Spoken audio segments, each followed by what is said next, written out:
Welcome back to the Marvel Movie Minute, a daily podcast which we disassemble a film from the Marvel Cinematic Universe into 1-minute segments and then examine it in obsessive and occasionally hilarious detail. I'm Kyle Olson from the Swashbuckling Ladies Debate Society podcast. Hey, and I'm Rob Cabasco. And Kyle. Yes, sir.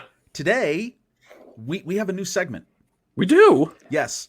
It is a new segment. It is the history of, in this episode, skydiving.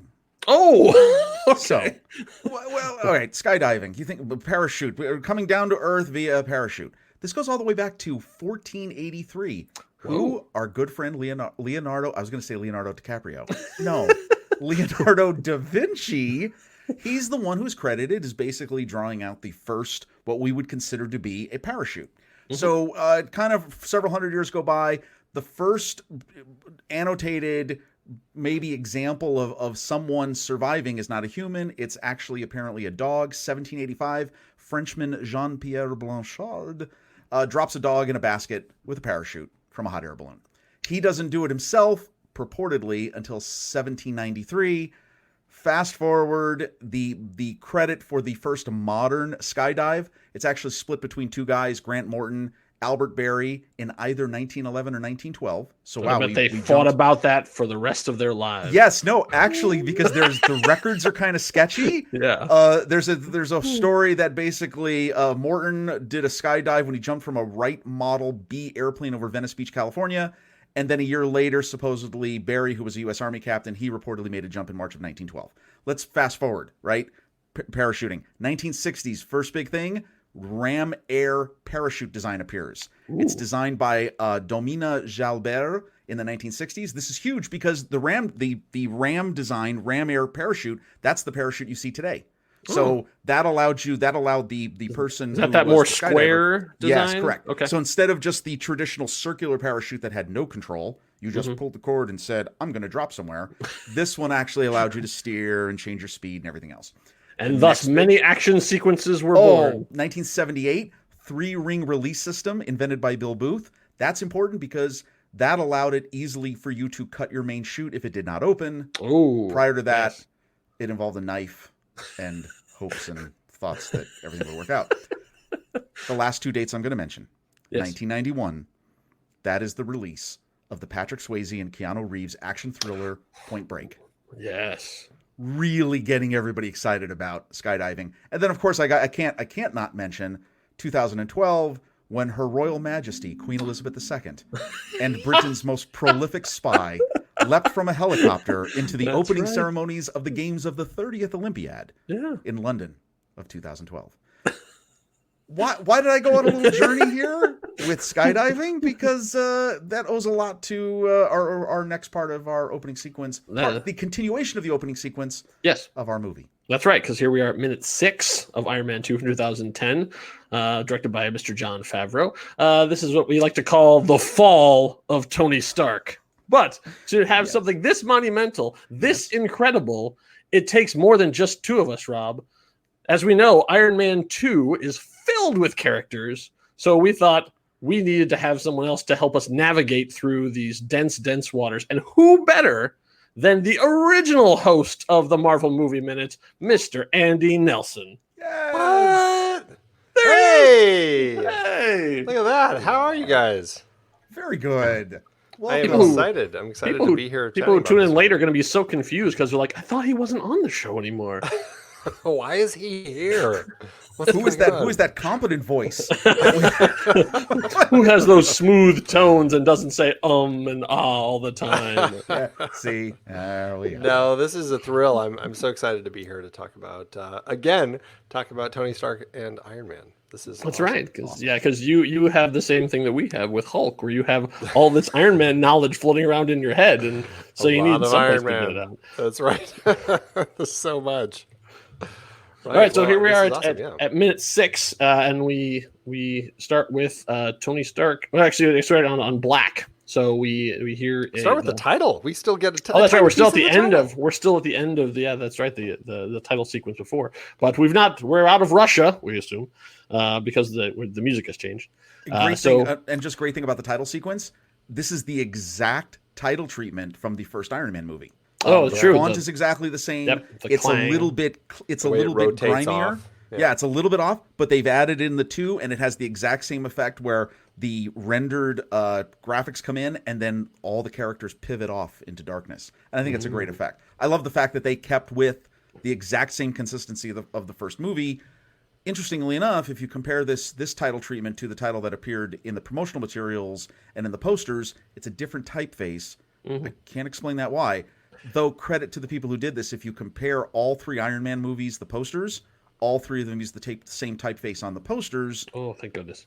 But it's I'll tell you why, because those people are all different people. The people who are designing No, of course. posters Absolutely are true. not at all in contact with the people designing the film or the trailer or anything. It's all different groups of people. And so they may ask and say, what is that font? But they may also just kind of pick something else that they think is cool. nobody ever asked that. No.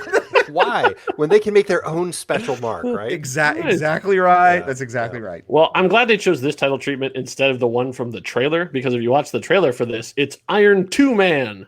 They put the 2 in the middle for whatever reason. It looks terrible.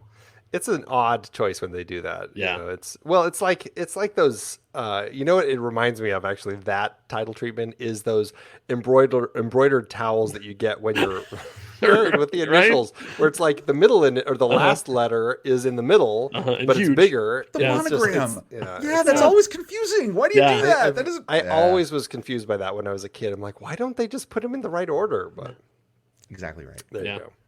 So we hear voices, but we don't know who it is. We hear pilots essentially talking. So it says 270 at 30 knots, holding steady at 15,000 feet. You are clear for exfiltration over the drop zone. And so lights come up, and it's Iron Man. And it's 6 months later. That's right, 6 months later. So So we that know- puts us at May 7th of 2010. That is when this event is taking place in the MCU timeline. That's right. Yeah, it's interesting. Well, one, we know it's not Russia now because Right. it is 6 months later. So, we're like, well, we're assuming he's not dropping into a It drop can't be zone. winter all the time in Russia. Right. Well, I don't know. It could be. I hear stories. But what I love about the way that they set this up is it very smartly kind of sets it up like it's a war scene. Like you hear this voice talking about infiltration, drop zone, all this. He's in the back of clearly an army plane, right? Yeah. He's kind of in that giant space for those Hummers to be in. And he's just standing there. You got that awesome shot of the back of Iron Man as he's watching the lift gate drop down. It's a brilliant way to set everything up. Like we're going into, and it's red lighting. Like, it's a war because it's like submarines, right? Everything is that red lighting. It's like he's clearly going into battle here. I think that's a fantastic setup. Yeah. That's designed to kind of give us a little twist on what our expectations are. We also hear the beginning chords of a great AC/DC song. It's called "Shoot to Thrill." By, of course, the Australian rock band AC/DC. Second track on the 1980 album, Back in Black, which is a great album. Still their biggest hit. What is the song about? The term "shoot to thrill" most likely refers to solutions of injecting certain drugs to treat anxiety and depression. Brian Johnson, who was the then songwriter and the singer for AC/DC, he basically talked about the idea that I guess there was a time in a London neighborhood where a neighborhood drug dealer would go around during the day to these different homes where wives would be at home alone, and he was kind of like the milkman. He would deliver them drugs, where they would then take the drugs, and then they would go out and peruse the local bars and seeking out extramarital relationships. Here's the real part that I couldn't get over. So there was an interview, I think, by Angus Young, who was the lead guitarist, and he talked about that breakdown of musical chords at the beginning. When you get past the first sequence, he was inspired, this sound of these three chords was inspired by the gun battle climax from the Italian Western The Good, the Bad, and the Ugly. Yeah, I love that. Note that because just make a bookmark. We're going to be talking about the good and the bad and the ugly much later in this movie. Okay, that's interesting. So I find AC/DC. I did not know they were an Australian band. Yeah. So in Australia, they're not known as AC/DC. They're known as Akadaka. because Australia, and they're super fun. Oh, wow. So the band actually did not want to do a greatest hits album, but they agreed to do an Iron Man 2 album tie-in because they were so popular with this, and it ended up being a huge seller of it too. And it actually is a great album. Like, it really is, like 10, 15 songs, and all of them are really, really good AC/DC songs. So if you really want like your starter set for AC/DC, the Iron Man 2 soundtrack is really, really solid. And they made a new music video for this that's song. True. Yeah, with footage from the movie, and paired with, like, I think it was one of their live concerts that they had done. And I was like, it's great to see, at this point, a 30-year-old song like making such a splash again because of all of this, the tie-in and just everything. And I mean, it's a great song. Yeah, absolutely.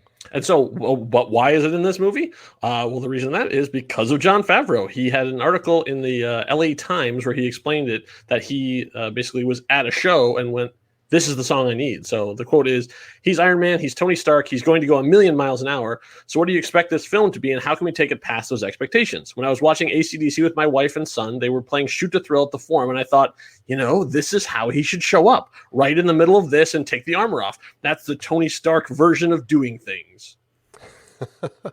It's smart to pick anyway, the band, because of like the tie-in to the first movie, right? Mm-hmm. From the beginning of that film with Back in Black, and just the way that he found a way to kind of just have fun with using them again. I thought it was really smart to just jump in with another song from them.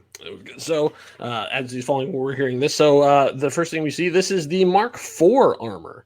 As far as I can tell from the tech specs and the Marvel Studios Visual Dictionary, which I have, there's really not much change between the 3 and the 4, except the 3 got trashed in the battle with Ironmonger. So this is just basically just small improvements, and the biggest improvement is how fast he can get out of it, which we're going to see here at the end of this minute. Hey, remind me, because I don't have the timeline in front of me, but how, because I know they changed things as far as the timeline with Iron Man, Incredible Hulk, Iron Man 2, Thor, all of that kind of shifted to be 2010 now, right? Yes, everything is taking place there, and I actually, and we're going to talk a little bit more about the timeline here when we get to the end of this minute too, to sort of catch us up to what's going on. Excellent. But yeah, so this is because the movie Iron Man 2 actually starts at the end of Iron Man, and now we've sort of moved up, and so now we're sort of into something new, which we hadn't seen before. Yeah, because everything else was taking place back then. Right. Technically, it starts 6 months later after. Yeah, right. So 6 months after. As we're going through, I thought the effects are really, really good already. Like him falling through the sky as the fireworks go off, and that they took the time to actually have him get hit by a firework. Yes, which seems so cool. And it's so Iron Man. Like, that's exactly the sort of humor that Favreau introduced in the first Iron Man, with those little things where, like, oh, he's so cool. Oh no, he still has these moments that just make him that much more human and fallible that we love. Yeah. And so I just loved that when he gets totally blindsided by the firework as he's cruising down in all of his coolness. Right. Yeah. It's got the clang off the armor. Exactly. I was just going to say, it's got this awesome metal clunk when it happens and totally takes him off his trajectory. I love the sequence too. There's some great design work here on the loop-de-loop. It looks like, it appears that he actually does a loop-de-loop in his fall, because the camera is rotating as he's rotating. And I love the fact that you actually get to see, not only do you get to see that he's falling into a metropolitan area, because you can see the lights, that has large blue areas that we still have to figure out what those are. But that you actually get to see the moon, and you get to see the plane that he just dropped out of, which I thought was really great. I love when they show that sort of like spatial awareness of what is happening and how that's all happening in just a few quick seconds of an action sequence. I enjoy that.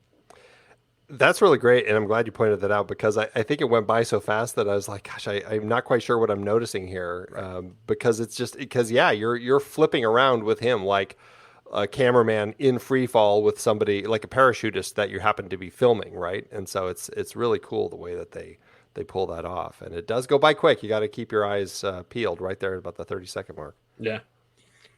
So then as he goes out, he drops into the 3-point superhero pose. Woo! All right, now I have to ask. And according to Deadpool, it's really hard on the knees. So. he's not just dropping down; he's rocketing down, right? I mean, he launches his boosters, and it almost looks like, and I don't quite think it is, but it looks at about like 50 seconds in, like there is a moment, and I think it's just a firework, but I feel like did he just go like, supersonic all of a sudden? And then he's like going straight down into the ground, and he lands in the perfect superhero position. But I'm like, you know what? If he's doing that, he is putting a mega hole in the ground. It just it looks so cool. But true. Oof. However, we know that he's not landing on the stage. He's landing on his platform. His platform that he designed. So we'll assume that my no prize would be that he designed it so that he knew how hard he could hit it and have it look cool and make the big clanging sound so that everybody would be like, yeah. Well, this is clearly where the WWE got their illuminated floor technology, so that wrestlers could not only walk out on their logo, but then body slam people and suplex them into it too. I like it. Have you all ever been to, since I was a kid, like we would always go to, generally it's around Christmas time and the holidays when they do some form of like a drop where you're watching parachutists drop, going back to your conversation earlier, Rob, about the parachutists where they're dropping, but they have like flames on their feet and you're watching them kind of jump out of the plane and they spiral down, and it's really exciting as you watch them fall, and then their chutes open and they come in and land like in the park right in front of everybody. They do that every year at the holidays where I live, and we always go watch it. And when I was a kid, that was one of my favorite things. And I can only imagine like being here in this particular place, watching as you see this. Because you can definitely see Iron Man, his feet are on fire, basically. Like right. There are a lot bigger flames than the parachutists that I watch. And so you can definitely see this thing just shooting straight down to you. I mean, it looks like a rocket. I mean, how cool would that be, being at a place like this and watching that, where you get to see Iron Man coming down and landing on the stage in front of you? Well, especially when he's not slowing down at all. And you're expecting a kersplat. And, when you were just saying that, the first thing that came into my head was that famous episode of WKRP in Cincinnati with the turkey drop. And do you know? They did. It's a famous episode. It's a sitcom from. Well, this is where we got our pop culture references. They're basically Thanksgiving. They were going to do the radio show was going to do this turkey drop where they were going to give free turkeys to everybody, and they were live turkeys. And at the time they do it, they don't realize that the turkeys can't fly. And so, as God is my witness, I thought turkeys could fly. Splat. That's what you would think, Andy. That's what people. If I saw Iron Man coming down, I'd be thinking, okay, this is not going to work out well. He's not slowing down. He's not slowing down. He looks like a missile. Yeah. He's not slowly falling down in a parachute. Like, he literally looks like a missile shooting into the ground right in front of you. His knees are what save him. Yes, he has got iron knees. But where has he landed and what's going on, we won't know until minute 7. But that doesn't mean the show is over, because we have more to talk about. Wait, that was the minute? That was the minute. Like, he lands in the superhero pose, and I see a flag, and it's a party. It's a party. It's not a war zone like they set up. They're not explosions from war going off in the air. No, he is actually at a celebration as we see a line of women behind him. Yeah. With Iron Man, they all have the little the arc reactor chest lights on right now. So there's clearly something going on here. There's more? We got more to talk about here. We're not going to let you go that easily, because this was not the original way the movie started. This whole thing, everything we've seen so far, these previous 5 minutes, where none of those were in the original version of it. There's an alternate opening. And you can see this on, I believe actually it's on Disney Plus too. They've actually added it as a bonus feature, but you can find it on the DVD or the Blu-ray or on the YouTubes. There's an alternate opening, including titles, like right from the Paramount logo. So the alternate opening has we hear sounds of distress. Tony Stark is in pain, or something is going on as the Marvel logo and the Paramount logo show up on screen, and then we reveal our hero over a toilet bowl throwing up. Iron Man, ladies and gentlemen, in full armor. He is apparently sick from something, and so there's a scene of him and Pepper. They are talking as they're going through, and it's the same thing. Like, it turns out they're both on the plane over this thing, and they're going on. And Tony is sick, doesn't want to do this. He's upset. Pepper tells him that he looks like he always looks like, which is that he has a hangover. He asks for crackers. And there's a terrible joke about medicine. And then finally, he rallies suddenly, as Tony often does, changes direction, and decides he's going to go through with the mission. Then they cut to a scene that you actually can see in the trailer. They thought this was going to be in the movie for so long, they actually put it in the first trailer of the movie, and that's Pepper and Tony standing on the edge of as the plane goes by, and actually the effects are finished in that version of it. Here they're not. It's just basically Robert Downey Jr. is wearing a shoulder pads, and everything else would be CG and later. But it's where Pepper is standing there holding the helmet and kisses the helmet and throws it out the window, and then Tony jumps out and says, "You complete me," and then drops down. Which is like that. I think that joke was old then. But then even when it was used in Dark Knight, that line was still old. And then when they used it in the Lego Batman movie, it was like, okay, guys, like, are you writing a check to Cameron Crowe every time you use this? Because come on. So yeah, what did you guys think of the alternate opening? Did they make a wrong decision? They made a good decision in switching it, but I do like that it does, like, because we don't get a lot of the alcoholism that Tony Stark, the character, had in the comic books in the first movie. And here we really, we're starting with him drunk, throwing up in the toilet. I'm like, oh, okay, that would have been a really interesting way if they decided we're going to really go down that road of him and his battle with alcoholism. Because, he goes down a really dark road in the comics. Oh, yes. When he's like in the middle of the, blizzard with a homeless woman and the baby dies. It's like, what is going on in this comic here? It is so dark. Oh, the 70s, yeah. Yeah, it's brilliant. But wow, they took him down a dark, dark road. And that was something with the movies that I'm like, they hint at it a few times. We've got, at some point, we have him fighting with Rhodey when he's really drunk. But I love that there is at least this attempt to do it, even though on the whole, the scene doesn't work. Like, this is a much better way to start. You want to start with your hero being heroic rather than just starting with him throwing up in a toilet. Yeah. Where do you go from there? Well, only up. Yeah, I guess. And that's not the direction we're going to go. That's interesting you say that about him being drunk, because as I was watching it, knowing like what happens in the rest of the movie, and even in the next couple of minutes, I was thinking seems like he's drunk, but he's actually having problems with, his condition, which we're going to talk about in the next couple of minutes here. But yeah, I think it was a. What did you think, Rob? Well, good. Okay, so first of all, bad thing, I can't let this go. Somebody who did the set dressing, huge mistake, because here they are on a plane. He's throwing up into what looks like a Kohler home porcelain toilet.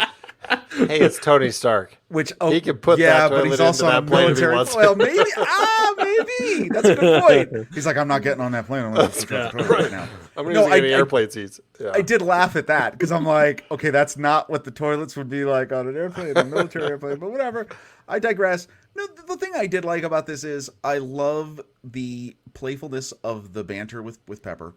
I like that it's definitely, if this were the opening of the movie, there is a strong connection between this and what will be the eventual end of this movie in terms of their relationship. True. So I like that. And I love the wittiness of Pepper Potts in that, why don't you give me a kiss? And she kisses the helmet. And that is great. When she pitches it out of the back of the plane, that's just a witty, funny, edgy sort of reaction from her that I really like. It establishes her character in a much better way than what we'll see later on in the movie. Yeah, I do like catching the helmet, though. The catching the helmet and putting it on in midair is pretty cool. I got to say, my problem with that, though, is he doesn't have a helmet on to see a tiny, very small dot of a dark helmet in a night sky. It's like, if he had a helmet on, he could easily find it, but without, I'm like, oh, come on, that's going to be impossible to track down. But the suit has cool. Well, no, the suit, all the pieces of the suit have proximity sensors, so it auto guides him. Oh, is that what it is? I'm you know what? Just making stuff. That's what we're here for. I would buy that though. That's a good no prize right there for that one.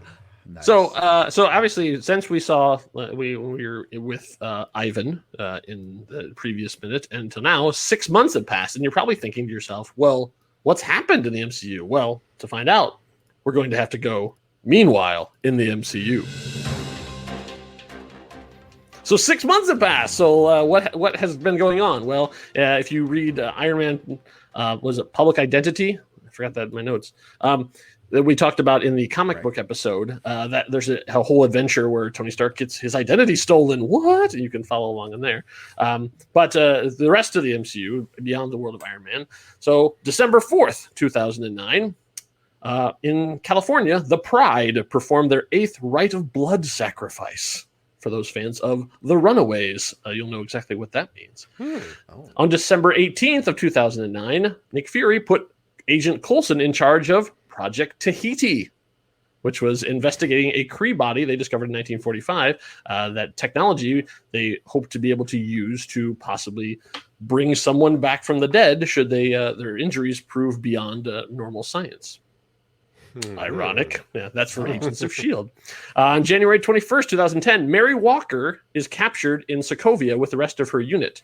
Eventually, she will then show up again in the Netflix series because that she becomes Typhoid Mary. And then on April 12th, 2010, Bruce Banner cuts his finger. Yes, for those of you who watched it for our last season, you'll know that's a very crucial moment. So April 12th, that happens, and here we are at May 7th. So Bruce Banner is currently in Brazil, living undercover, working at a bottling plant for Pingo Doce. We got a Pingo Doce reference. That's amazing. Exactly. I know where my roots are. Those are I would say more little things to that, but those were like the most significant things I found over. Well, and how interesting is that though? That and I know all of this came retroactively, yes, exactly. trying to piece it all together. Yeah, but I love now thinking about this where. Everything you two just talked about in the entire last season is going on concurrently with everything you're talking about now in this season. It's pretty exciting to see how all of that overlays, and it will be as it continues in the next season.